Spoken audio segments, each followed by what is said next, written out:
Welcome again. We are going to be talking about the tongue and words.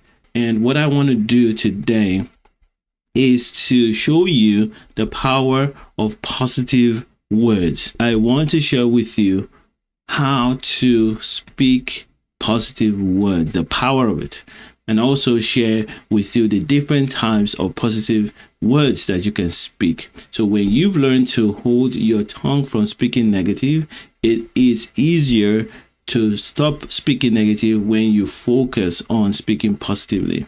What we did yesterday was to show you that in order to get the positive words out of your mouth or to hold back the negative, you need to think differently. When you think in the realms of the positive, you get the results that are positive. You see the positive things that you think about flowing out of your mouth.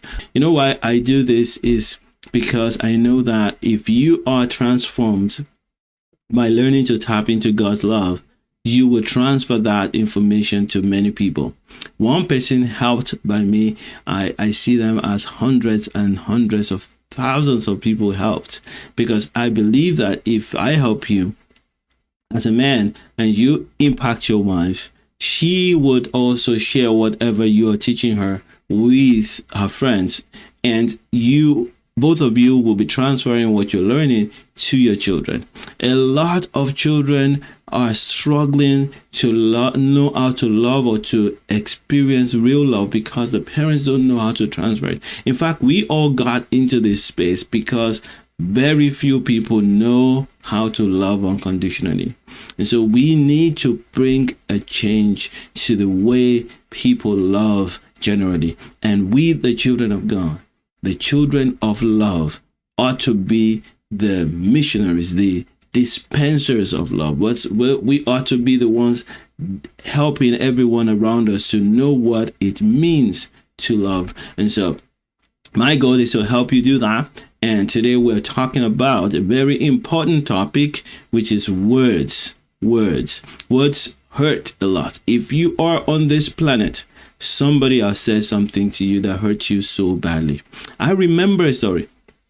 When I had a stroke in 2017 and I was in the hospital, one of the doctors said he wanted to see me when I'd stabilized a little bit. It was the same doctor I saw the very first time I went to that hospital. When I first noticed the symptoms of the stroke, and I was losing strength on my right side, and I was feeling nauseous. I just couldn't understand what was going on.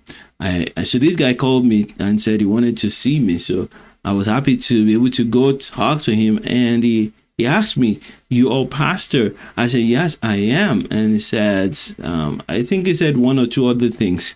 And then he came out and said, "What is it that you have done wrong that you have a stroke?"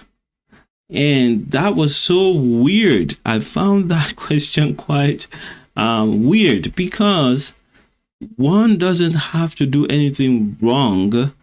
One doesn't have to commit a sin. That was the implication. That what sin did you commit that you have a stroke?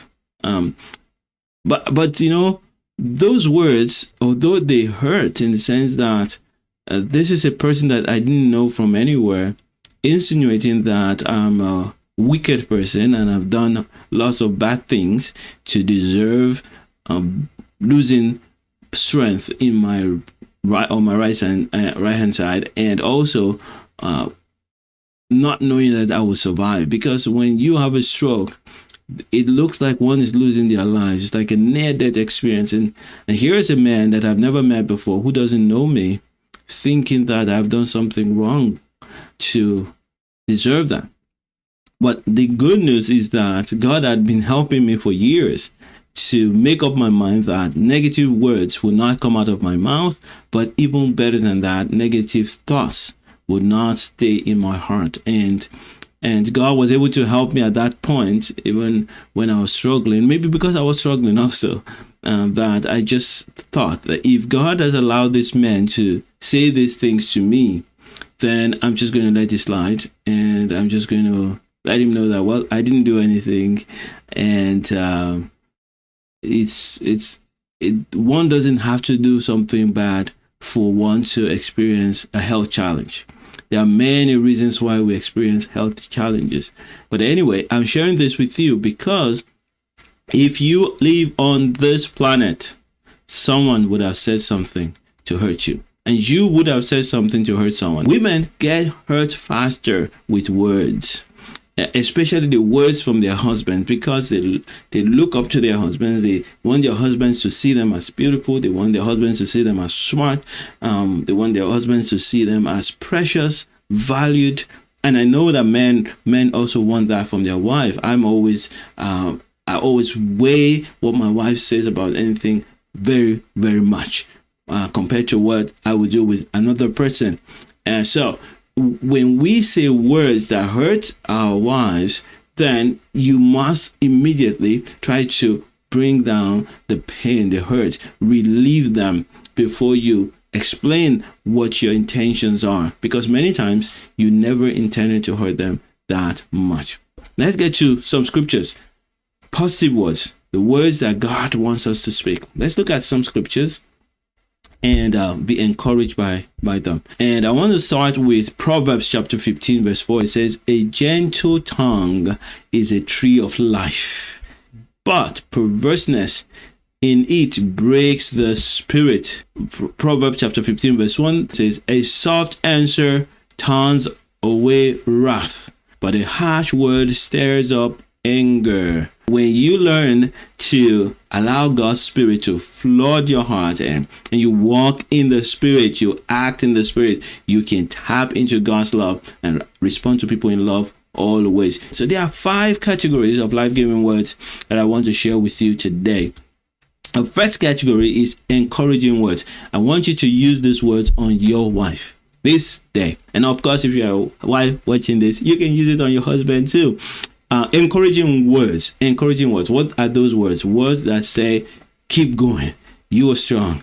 I want you to continue to do what you are doing. And apart from encouraging words, there are also words that are affirming words of affirmation. So those need a little bit more thinking. You need to be awake spiritually and emotionally. Please be attentive to your wife, and when you're attentive to her, use words of affirmation. What that means is that find what she does really well, find some of the qualities that she has, and affirm them. Appreciation. Appreciate your wife. Appreciate your husband if you are a wife. And how do you do that? Thank you. That's it. Appreciation says thank you. Thank you for your support. Thank you for always looking for ways to bless and help my siblings and my parents. Thank you. Fourth type of positive words is supportive words. Words that say, how can I stand with you in this? How can I work with you on this? Is there help? Do you need help with that? Those are positive. They're enjoyable words. It makes them feel valued, makes them feel loved, make them feel that you care for them. The last one is edification or stroke prayer. In this, I want to emphasize, this is so important. This is very important. I'm going to highlight that to you. Speaking words that build up spiritually, build up your faith, and that makes them to connect better with God. You must speak that. And I like to call those words prophetic words. Prophesy over them. When you spend time thinking of positive things to say to your spouse, it really makes a difference. Yes, if you've watched all the way to this point and you have not downloaded my friendship rebuilding cheat sheet, you should do so right away. adesobanjo.com/friends. Once you put that, you go to that website, that page, you're going to see a spot to put your email there to request the friendship rebuilding cheat sheet. It comes with a video. You watch the video, and the cheat sheet, 1-page PDF, will help you remember the content of the video. Now you can be part of my gold membership by going to adesobanjo.com/gold, adesobanjo.com/gold. The Lord bless you. Until we meet again, continue to love like Jesus and make mega impact. The Lord bless you. Bye for now.